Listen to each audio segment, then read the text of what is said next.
Well, I guess if you were looking for me to produce a weekly podcast, just save this and the 3 other episodes and you'll have a month's worth. Sorry. Anyway, this time you'll get the full revealing story of Samuel Carrington's tailored birthday suit. Get in the car. And if I'm being honest, I hope you weren't waiting in a car all this time. Stay with me anyway.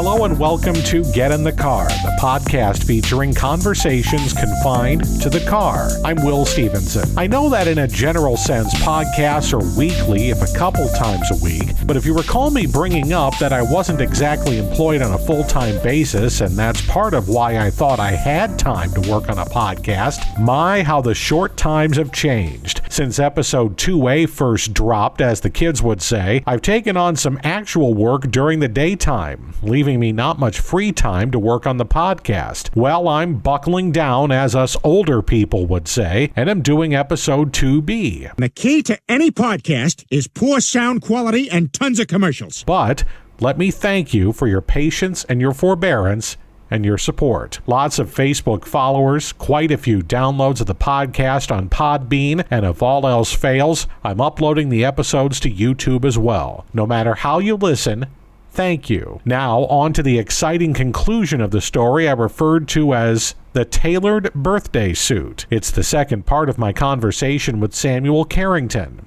a California native now living in Galesburg, Illinois, by way of Nashville. He's partnered with Rebecca Yowler, who was featured in our first 2-part episode. Samuel has struggled with mental health, discrimination, and figuring out who he really is. And who he really is trans.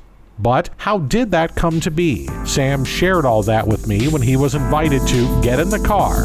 As always, there's room for you too.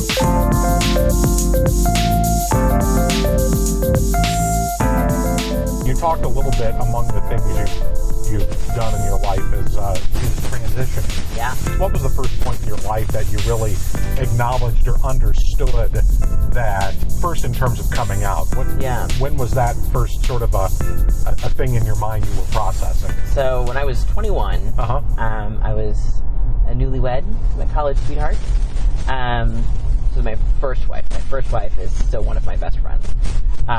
Gosh, the same thing that you and Beck have in common. You've been married cumulatively as many times as I said to her as Liz Taylor. Yes. And also we both have really great relationships with our first spouses. That's awesome. I wish I had a great relationship with my ex-wife. And really zero relationship or interest in relationship with our second spouses. Yeah. Well, I don't have a second spouse, so I dodged that bullet so far. But You did.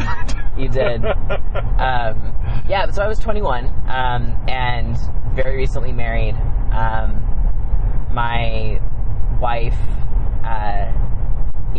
God love her, she just had a very, very bad relationship, and before she and I got together with someone who was really not well mentally, and was transgender, being trans in the 90s was very, very different than it is now. 20 years ago. Yeah, I don't want to say it was passé, but it was. Maybe that's not the word I'm looking for, but it wasn't it certainly wasn't socially acceptable. Not at all. It was scary. I mean, it was, and so I had a lot of internalized transphobia. When I would see trans people, I immediately went to judging. Sure. Similar to how I was when I was coming out as queer as a kid. Like, I was super afraid of anyone that was gay because I didn't want them to see me. Yeah. And I didn't want to be the freak that everyone said they were, right? But so my wife at the time said, I love you, and if that's who you are and that's what you want to do, then I support you. And I'm a lesbian. I can't be married to a man. And I was like, okay. How about we just stay married then? Because divorce doesn't really sound fun to me. So let's just stay married. Let's forget I said anything. That's an interesting kind of part supporting, part not so supportive sounding thing to try to work out. She was dealing with her own transphobia about it, right? Yeah. So, like, and what that would mean for her and what that would mean for her identity, and, like, it's so complicated with us queer people. Yeah. Because, you know, like, a lot of times our identities get wrapped up and connected into who our partner is, right? Why can't you be just uncomplicated like me? I'm kidding. You know, I would love it. I would love to be uncomplicated. But I also feel like I'm complicated. Carry on. I don't think I'd like myself as much if I was completely uncomplicated. But yeah, so you know, I was 21 and I decided like, let's just put that on pause. 7 years later, I met a girl, and she would jokingly call me her boyfriend. You know, it was cute. It was funny. I was always very butch. Although I did go back and forth between like hyper femme, like we're talking skirts, makeup, But there was obviously something in your head that maybe if you were called somebody's boyfriend, that there's must be something in your mind going, hey, maybe I am. Yeah, and you know, I was also like, you know, the femme phases were blips. They still show up. A, in my mannerisms, and B, I love wearing eyeliner. It's like one of my favorite things. So, you know, I still have my femme moments, but, sure. You know, I was confused with expression and identity. I had those collapsed, right? Like if I express in a feminine way, then I can't possibly be a dude. Right. Woo, dodged a bullet when I decided not to transition at 21. Thank God, would have regretted that. No, actually, I don't. I don't think I would have regretted it. I think I would have been a lot happier if I had that support then, but sure. No one knew how to support me, and I didn't know how to support myself. Well, and that's, you know, that's not necessarily bad in that it was still a time when it wasn't socially acceptable that much. Yeah. And, you know, like, my journey is my journey, and, you know, everything that I experienced within that, you know, 10-year period of pretty severe gender dysphoria, it's still, it became part of who I am, right? You know, just like I wouldn't undo my second marriage, even though it was very damaging, because I grew. I think there are a lot of ways that I grew, and I learned to love and accept myself. Yeah, if you grew coming out of abuse. That. Yeah, and if you believe that, you know, everything that happens in your life leads you to where you are now, right? Yeah. Yeah, I mean, it certainly prepared me to be fully myself, right? So my girlfriend called me her boyfriend, and you know, I was like, I thought it was cute, and I was very, very close with my best friend and her husband and daughter, and I went and babysat every Friday night just because I could. So they would go have a date night, and I would stay and babysit. And Ava and I were super close. And she looked at me. We were playing one night, and she looked at me. She goes, "You were a boy, or you were a girl." And I was like, "Well, what do you think?" And she. That had to be a little jarring in your head. It really was. I was like, okay, let's see where this goes. And she tilts her head, and she looks at me, and she goes, "I think you're a boy." I was like, okay. I don't know what to say to that, but okay. Flash forward about 2 months after that conversation, and I was in a personal development seminar, and I was actually a leader for this personal development group, and so I had an agreement to participate when I was in these courses. And so the first question that the leader of the group asked was, you know, where are you being inauthentic in your life? And I was like, oh God, this question again. And nobody raised their hand, and I was like, oh. Everybody's so perfect all the time. Because if no one else raises their hand, I have an agreement. I have to raise my hand. Yes. So I raised my hand. I have no idea what I'm about to say when I get up to the front of the room. Somebody gets to the mic in front of me. The leader calls like 10 people. Sure. So someone is in front of me, and he's up there complaining about how his kids are just constantly, like, they drive him crazy. And, he doesn't see how it's inauthentic, but he's just so annoyed by his children, just like constantly, Dad, Dad, Dad, Dad. And in my head, I'm like, well, at least you get to be called Dad. At least you're someone's dad. I will never get to be that. Yeah. And I just broke down because I realized that was actually the big lie that I was living. Is that I was pretending that I'm not who I am. I was pretending that I was content to live my life in a way that was dictated by what I was assigned at birth, and the body that I was born into. And that was about a month before my 30th birthday. And it just, it set me on the trajectory. And then 5 years after that, on my 35th birthday, I went back to the hospital where I was born, and I had my birthday suit tailored. So I had top surgery. And it was just this perfect, like, full circle moment, right? Like, this is where I was born. It's my birthday. I'm having my birthday suit tailored.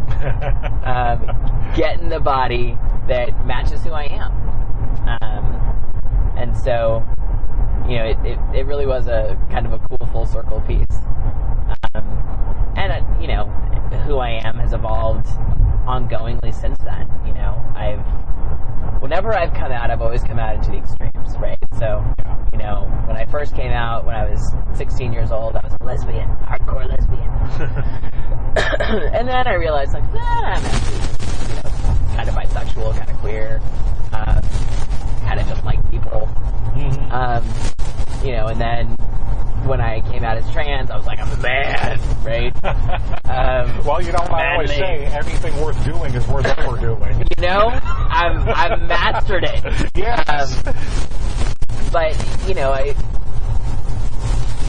given some time for it to kind of settle and the newness to fade away, I'm always able to just kind of, like, settle into a new level of owning and accepting myself. And so, I'm a queer, non-binary trans man. And it's just super fun and weird. As you are who you felt you were, there are still people, even and going back to this community that we live in. Mm-hmm. There sure are a lot of people that certainly don't understand that and don't really are really adamant about if you were assigned a gender at birth that's who you are. What do you? And you've had experiences even recently where you've kind of had to tell people that their thinking was wrong. Yeah. What, in a general sense, what do you say to some of those, quite frankly, transphobic people, and how do you deal with having to address that? Yeah, it's a great question. I think the piece of my story that I didn't tell, that's actually kind of rooted, I think, in the way that I respond to people and think about them, and that's that when I transitioned, when I came out and said, "Wow, I'm a guy," oh my God. I had just been baptized by choice. I was raised an atheist. I was baptized at 27 at this beautiful cathedral in San Francisco. And when I decided to transition, I was fresh out of my baptismal preparation, and my head just went to, oh my God, I'm about to really mess with God's image. If I was created in God's image, I'm so sorry, God, but we're going to have to turn some things around. And so I went to my priest, and I was like, I don't know how to reconcile this. Like, do I need to go through a reconciliation process? Like, have I sinned? Is there a sin? Like, what am I doing? And she just looked at me and she said, well, Jesus was resurrected. Why wouldn't you be? And I was like, okay. Want if that were so as simple as that, right? But my faith and my identity have really been inextricably connected since. Really just like seeing that living my life authentically is the only way to actually live in the image of God, which I believe is living in an image of love. I believe that God and love are synonymous. That's interesting that you talk about that, because I remember talking to Becca, her relationship with religion in general, or rather her faith in specific perhaps, was sort of a love-hate relationship, whereas I don't think you got to that hate part ever. No, there was a lot of fear growing up. And I should back up and say that if you didn't listen to either of the first two episodes, Becca talked a bit about how she was working in the church and in the ministry, and she was outed by somebody and got canned from her job because of it, and then found another church that welcomed her as she was. Yeah. Which,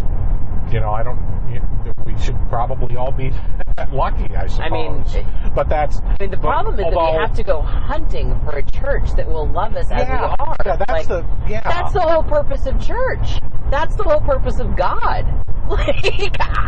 I don't understand what people are actually worshiping when they're worshiping. Well, I do understand it, actually. It's fear. I've come to believe for myself that every sin that we can think of is actually rooted in an experience or state that makes love impossible. Yeah. And I believe that that's what sin is shutting yourself off from love. So, for example, when the well-meaning lady at the church service a couple weeks ago said that she was very concerned about her faith tradition being so accepting of the transgenders, which is not what we say. No. And of same-sex marriage. And I'm the same. I will admit that sometimes when I hear terminology and things like that, I get so confused because it's ever evolving. But I'm also, I feel like I'm becoming a forgetful old man before my time. So, so if I ever say anything that's not right, I apologize. Oh, I'll yell at you. It's fine. I'll yell at you. I know you'll yell at me, and I wish you would stop yelling at me. God! I will stop yelling at you for right now. Thank you. You're welcome, Will. But, and I think, and I don't mean to get off on this, but that's part of it too, I think, for some people. I think, there's, and I've been thinking about this a lot lately, and I'll explain why in a minute, but the terminology and all of that sort of thing is evolving. And man, is that confusing, but understandably so sometimes. Well, yeah, there's so many different things that go into it, right? First of all, change is hard. Nobody likes change, right? Nobody likes change. When you really get down to it, the reason that we get into routines, we do things that are comfortable, we do things that are consistent, it's because that lets our brains relax. Our brains don't have to think, they can just go on autopilot. Yeah. It's comfortable. It's like being at home in your favorite pajamas, right? Mm-hmm. And then change is you're at home in your favorite pajamas in the middle of a snowstorm, and the fire is burning, and it's really wonderful, and you're warm and toasty and happy, and someone throws the door open and it flies off the hinge, and all of a sudden, everything that was just comfortable is now not comfortable, and there's a bunch of stuff to navigate, and oh my gosh, now I have to be on high alert, right? Yeah. Nobody likes change, and so there's that, right? And so people are on a spectrum of tolerant to completely intolerant of change. Yeah. Some people, like me, actively go out and seek it because I'm a glutton for punishment. But, that's not everybody. And, I work in human resources, which we can talk about a little bit later if you want. Oh, yeah. Oh, we're going to talk about that. So, I know people don't like change.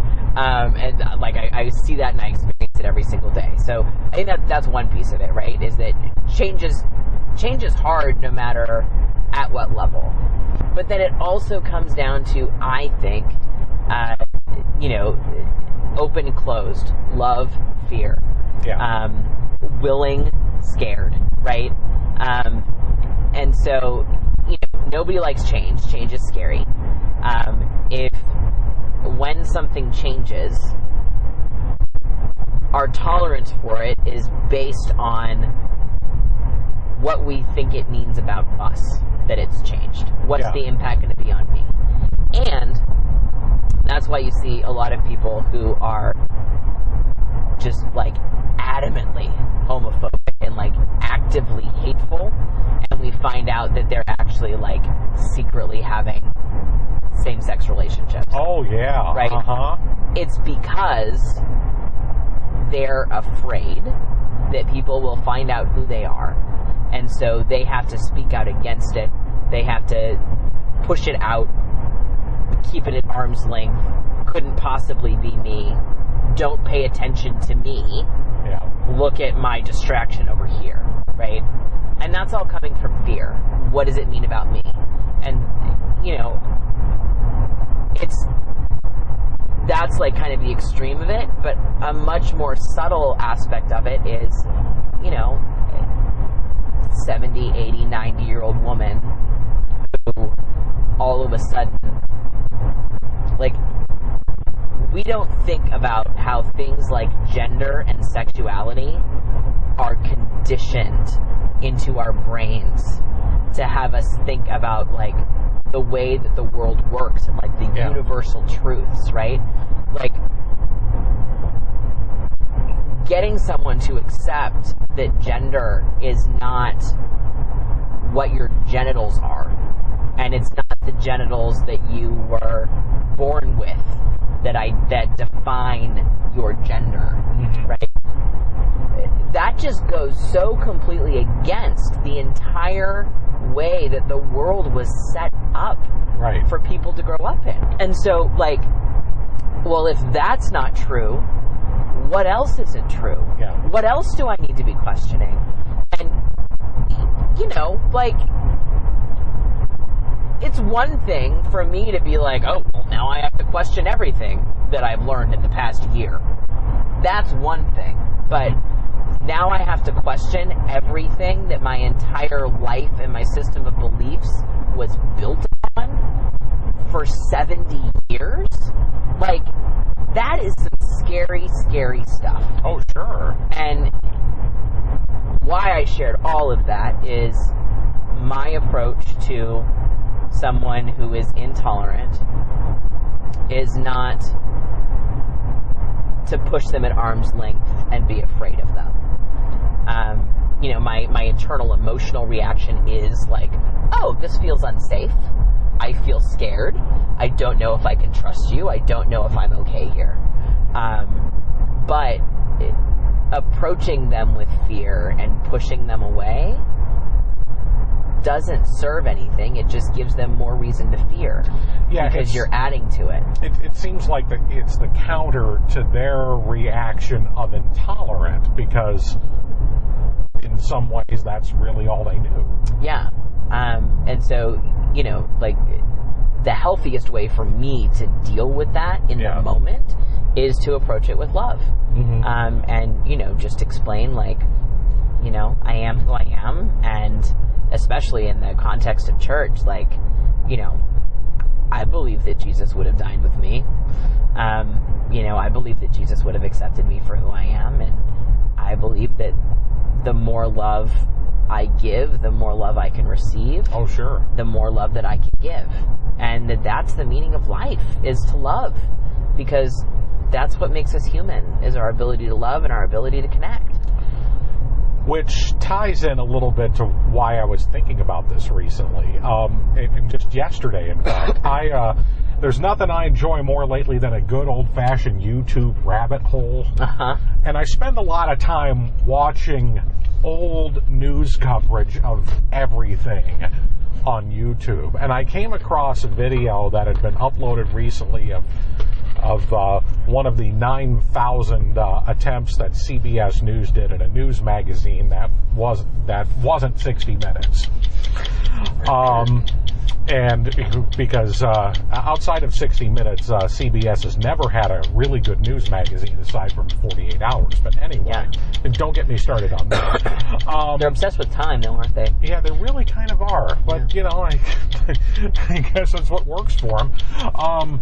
But one of the programs they did was basically one that dealt a lot in the 70s with celebrities, but not like a tabloid type of a thing. And I forget the name of the show, but one of the profiles they did was on, I hope you're sitting down, Anita Bryant. Oh, yep. And I thought it was both funny and kind of apropos that this show came up at this point, and that was uploaded at this particular time because of something else in the news that I'll bring up in a minute. But for those who don't know, other than being known for singing an orange juice jingle and some other maybe sort of adult standard type songs, Anita Bryant came out more or less anti-homosexual. Yep. And there was at an event or at a news conference that she was holding where she was talking about this, more or less somebody who was homosexual came up and hit her in the face with a pie. We went into a place called Norfolk, Virginia, and were met with protest and all kinds of problems. And Security agent, security agent. No, let him stay. No. Let him stay. Well, at least it's a fruit pie.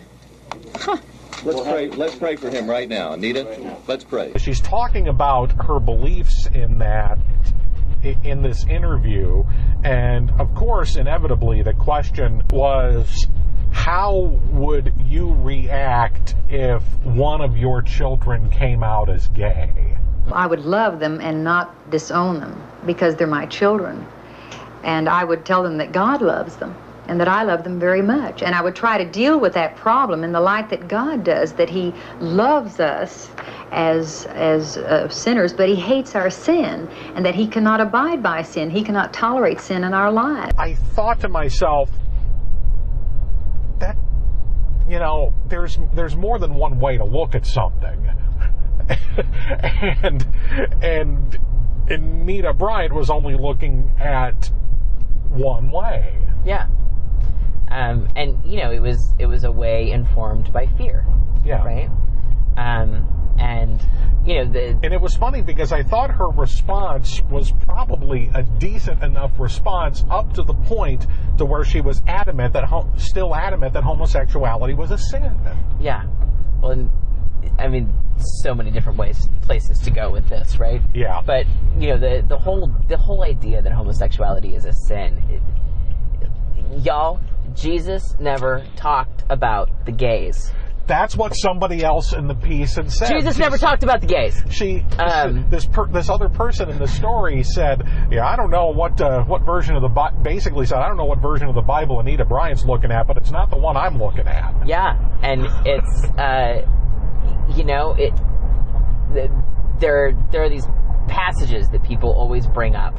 That we call clobber passages, because you use them to clobber people into submitting to your interpretation of the Bible. Yeah. Now, first of all, the Bible is a bunch of biographies. Sometimes they're autobiographical, but they are all about witnessing something. And do you know what the least reliable evidence is in this world? Eyewitness evidence. So first of all... Oh, come on. I need eyewitness evidence for every structure fire I've ever covered, man. Come on. You know? But you need to have like 25,000 eyewitnesses so that you have a semblance of piecing together what's real, right? Yeah. And so if it only shows up once in the Bible, probably not a universal truth. first and foremost. See, that kind of makes me think of the argument that I always kind of tended to believe. Well, not believe necessarily, but always thought more about that the Bible was more a work of fiction than anything. I mean, it's a bunch of different people's perspectives on what they saw, what they experienced, and what they thought was important. And there are a lot of amazing lessons to learn. But one of the biggest passages, and this is great, I'm totally a preacher's husband here, because I have not studied the Bible, but my partner has, and I have learned a lot from her. So the big clobber passage is Sodom and Gomorrah, obviously, because sodomy, Sodom and Gomorrah, right? Mm-hmm. Here's the interesting thing. That whole thing about Sodom and Gomorrah, not actually about sex, not actually about homosexuality. What? The sin is being inhospitable. Now, what do you think it feels like to be a gay person and be told that you are a sinner? Do you think that's hospitable? No. Not even a little. Therefore, the sodomistic sin is not homosexuality, but the hatred, fear, and perpetuation of stereotypes about homosexuality. You're good. You kind of because I'm really good with sports analogies, as you well know. You really kind of outkicked your coverage there, being with Becca, didn't you? I mean, I've learned a lot. I've learned a lot from her. But also, see, and as I said with her, my experience with religion was that I was raised Catholic, and my argument these days is, how can I confess my sins to a church that won't confess to its own? Well, yeah. So, yeah, I mean, that is one thing. So forgive me for being slightly jaded when it comes to religion. Yeah. Well, I mean, that's one thing that I really appreciate about my faith tradition. Yeah. Which is we do reconciliation. Yeah. And so did the Catholic Church. Yeah. I mean, I'm Episcopalian, so it's gay Catholic, really. Oh, well, yeah, I guess when you put it that way. Yeah. But, what I really appreciated is it's about reconciling what I believe with who I'm being. Yeah. And anywhere that who I'm being doesn't match up to what I believe, that's an opportunity for me to, address it and pray on it and reflect on it. Yep. But yeah, the sinners are not actually the people who are out there having homosexual sex. It's the people who are out there condemning the people who are having homosexual sex. Right. Because that's where the fear is. Mm-hmm. Is there love or fear in sex? I mean, both if it's really fun. But, I know I had to go there. Sam, I know. I'm hopelessly single at this point in my life. What the hell's the matter with you? Come on, man. I do have a cruel streak. I'm lucky if I'm in a hotel room with cable TV with HBO at 2 a.m. Come on, man. Jeez. But you look at it, right? Where's the love? Is the love when you're shunning someone, or is the love when you are literally accepting someone into your arms and your body? Yeah. Which of those is most likely love? And so, it's fear, and those are the folks who talk about fearing God. Yeah. I don't fear God. I feel like those two words are completely incompatible. Yeah. I can't fear God. Because where there's fear, there is no God. Wow, I feel like I showed up at one of my old radio jobs on a Sunday morning all of a sudden there. It's not true, but I don't want the 700 Club, but I'll totally do the 69 Club. Don't do that. Oh, Sam. Oh, my God. You're not putting this on PBS, are you? Not anymore, I'm not. No, well, you have editing rights. PBS these days is, not NPR. Well, NPR is one of the jobs I've been turned down for. But don't get me started about jobs I've applied for in the last year.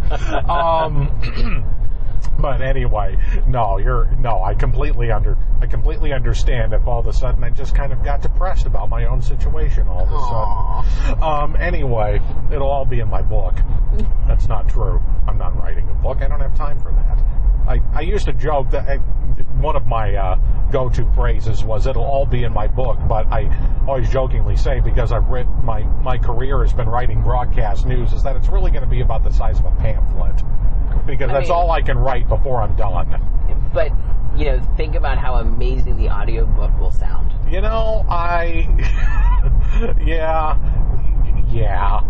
I will admit that since I've been trying my hand at podcasting, that I've listened to myself more than I've ever been able to stand listening to myself for. So, maybe an old dog can be taught new tricks, I guess. I'm so almost 21st century in that regard.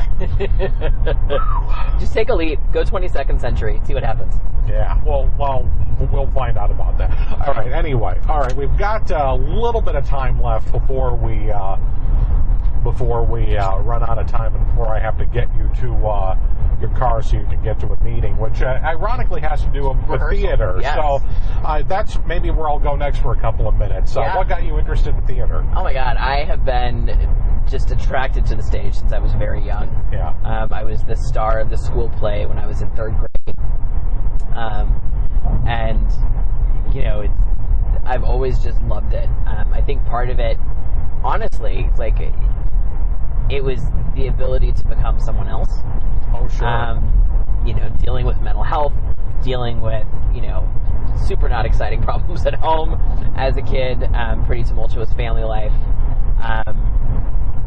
Just getting the opportunity to become someone else for even a little bit of time. But also, I'm a total ham. I just love the attention, right? Ham. Right? Go on. But yeah, I love being on stage. I truly love it. I love getting a reaction out of people. I love suspending people's beliefs, getting them to suspend reality with me. I think the role that I'm in now is it's something that I never ever expected. Right? I mean, when I was told that the director wanted me to play the 5-year-old. I was like, okay, I'm pretty sure I'm the oldest person you're casting, and I'm playing the youngest character, and that's just weird. Yeah. The girl who plays my older sister is 28 years younger than I am. Wow. And it's just absolutely bizarre. But it's so much fun. Like, I get so into it. And I totally get immersed in these little characters. Okay, slight exit ramp here. I know this is not completely the same thing, but I was just thinking about a fact I learned not long ago, and I don't know why I learned it, about the Jeffersons. That when I kind of got down, again, another one of these rabbit holes where I was kind of watching clips and reading things about all the series that Norman Lear did. Yep. And when he did the Jeffersons, which was another one which obviously was an offshoot of All in the Family, a spinoff of All in the Family, which was, for its time, kind of a big deal. Yeah. When Sherman Hemsley and Isabel Sanford were cast, they were cast to be husband and wife, but apparently there was quite the age gap, and that Sherman Hemsley was quite a bit younger than Isabel Sanford in real life, but yet they were supposed to be this kind of, similar aged, long married, business operating couple. Yeah. And that kind of had to be a thing that, and I guess in real life, Sherman Hemsley was kind of this shy, quiet, almost aloof to a point type of a person. Yeah. That it kind of feels like that maybe that's a little bit of what you're having to do here. You're playing someone significantly younger than you are. Not saying you're old, because I'm old, but I'm 42 and I'm playing a 5-year-old, which is I'm 43 and I feel like I'm more your spouse's age. Yeah, I mean, I didn't even start acting until I was like 8. So there we go. Like, I never had an opportunity to play a 5-year-old until now. I've waited my whole life to do it. So yeah, there was always acting and things, and I did one play when I was in high school, but I just ended up being more interested in how everything works, so doing tech was more my thing. Yeah. But I don't know that I could ever really play a true character that is someone completely different from who I am. I mean, I feel like there's a piece of me in every character I play. The kind of the breakout character that I played with Prairie Players was Christopher Wren in the Mousetrap, and I got to bring out all of my fabulous gayness, like every piece of me that has ever been like, oh my god, I'm such a gay man. I just got to have so much fun with him. And he was so wild and out there, and it was just so much fun. I really get into like the character roles. It's funny because I've always wanted to be the leading man. Really? Oh my god, desperately. Just like I've always wanted to be like, honestly, like my entire life growing up, I just wanted to be Crybaby Walker. I really, like, I wanted to have the dark hair and the curl and be in the leather and, like, just, like, well, I always wanted to be the bad boy. Based on some other points in this conversation, I'm somehow not surprised at that. I mean, look, I've always known who I am. Really, he likes leather. Oh, shocking. He's still my heart. Yeah. I know. But like, I always wanted to be the bad boy, right? Like, I wanted to be the leading man, like the romantic interest. I always wanted to be that and be seen that way. And I was always just, the shy. I know, shocking to think that I'm shy. But I was always the shy, pale blonde kid, right? Yeah. And like, when I was growing up, like, none of the pretty little girls wanted to be with me or saw me as leading man material. Because I was, blonde and fat and a girl. So that was my eternal struggle. Sure. But I feel like that's why acting is so much fun. Because I do just kind of like, I get to be whoever. I get to live a bunch of different lives and then still go back to the life that, keeps me happy. There you go. So, and in addition to this role that you're taking on, you're about to direct, too. I am. I'm directing Little Shop of Horrors. I'm so excited. How nerve-wracking is that, though, going from directing to acting? I've directed before. Yeah. I love directing. Little Shop is just such an incredible show. Oh God, yeah. I'm so excited about it, and I love how excited everybody in the community is about it. Yeah. So it's super exciting. It's gonna be a lot of work. It's not just like running through my lines and showing up at the theater. It's the thinking, the planning, the building. But it's a show that it's so precious to me. Sure. So always wanted to be Seymour. I feel like I could actually be a Seymour. I feel like that's actually not too much of a stretch. No. Like a little bit of a clumsy sissy. I feel like that's typecasting, really. Really? Yeah. But then again, I also feel a little bit like, I'm typecast as a curious little 5-year-old, and I'm typecast as a gay man obsessed with murder. I mean, I feel like I'm just consistently typecast. Well, go with what you know, I guess. All right, I've got a couple of minutes left. I'm going to take one big circle around since I know I'm painfully close to where you live again. But, it's true. But I have to ask you about this since we're almost out of time. All right. Where the hell do you work, and what the hell is it that you do? So I work for a company called Killstar. Uh-huh. I only know that's the name of it because I've seen you on LinkedIn. Yeah. God, I hate the fact that I have to be on LinkedIn now. But anyway. I spend a lot of my life in LinkedIn these days. I can't stand it, but go on. So Killstar is officially we are an alternative fashion and lifestyle brand. Okay. What that means is we really cater to the strange, weird, wonderful, unique world of goth and goth-adjacent folks. More so than and maybe it's not a fair comparison, and I just don't know, but more so than the Torrids and the Spencers of the world? Yeah. So, Killstar is a luxury brand, so...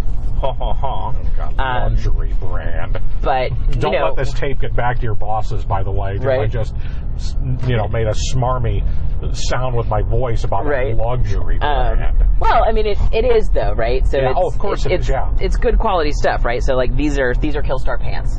The cute little bats on my little leg garters there. I'm a little intimidated all this. Right? That's not true.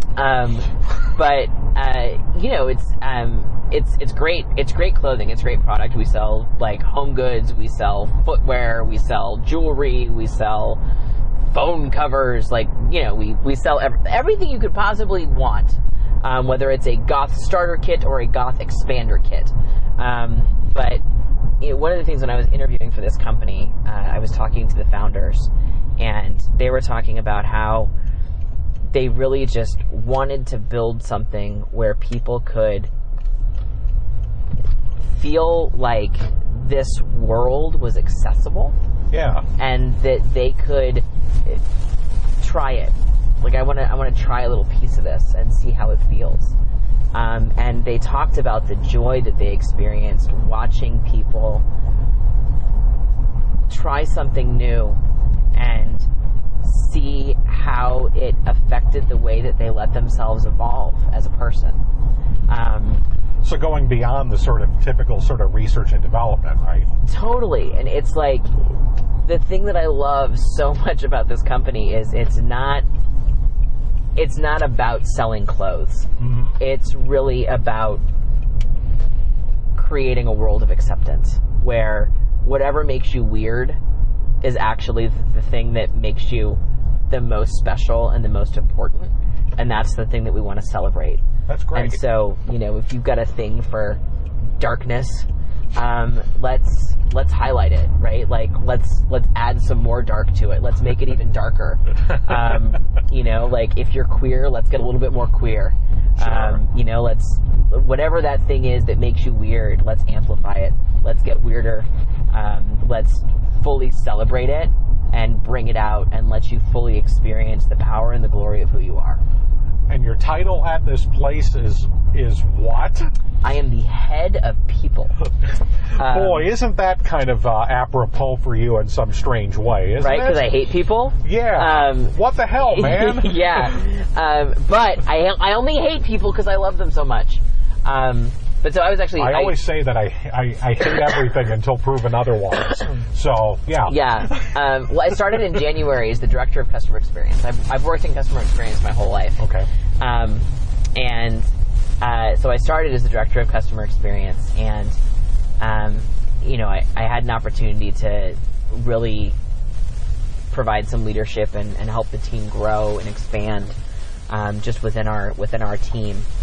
And I, very recently, about 2 months ago, had the opportunity to step in and expand my role to human resources. And so my whole job is taking care of all of the people of Killstar. So in general, I have things to say someday about human resources, but that's whole other issue. I do too. And that's one of the reasons that I was willing to take it on is that, I believe... You get to look at it differently? Well, I believe that human resources only... If you're doing it right, you're using human resources to bolster, like you're using the law and policies to bolster a healthy relationship between employer and employee. Mm-hmm. And you're not using it to reinforce some archaic, wonky power dynamic where you've got the big boss and we're in charge and we run the world and you work for me. No, it's like, we have a job to do. You've agreed to do it. We're going to give you money for doing that job. And, we want to be a better company, and we want you to be a better person out of this relationship. So how do we make the most of it? And you're able to do all that remotely? I am. I spend a lot of time on Zoom. For being a director of people, you sure do spend a lot of time working by yourself. I know, right? But, over half the team is in Scotland. Wow, really? Yeah, so I get to spend all of my mornings surrounded by Scottish accents. Oh, well, there you go. That's not so bad.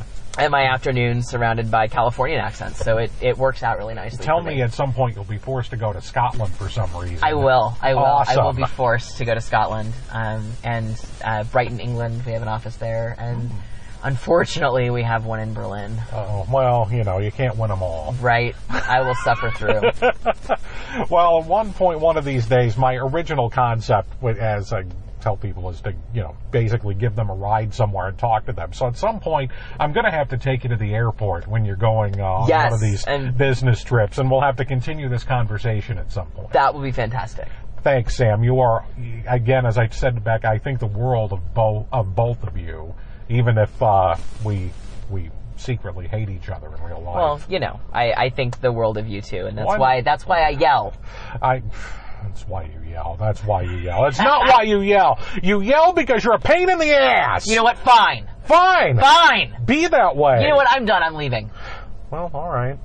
Bye. My thanks once again to Samuel Carrington for going on a ride with me to tell his story. As this episode drops, Sam's in the middle of auditioning a cast for Little Shop of Horrors to be produced at Prairie Players Civic Theater in Galesburg. If you're anywhere near Galesburg, get tickets. You will be glad you did, and you're supporting local theater. Next time, we'll talk news, sports, agriculture, and life with one of my radio colleagues, Jim Taylor of Aledo, Illinois. Join me again soon for Get in the Car. I'm Will Stevenson, the host and producer of this program. Production music, Hide and Seek, Cruise Control, and Feather Duster are all from Shane Ivers at silvermansound.com. Copyright 2021, all rights reserved. Please drive safely and be kind to one another.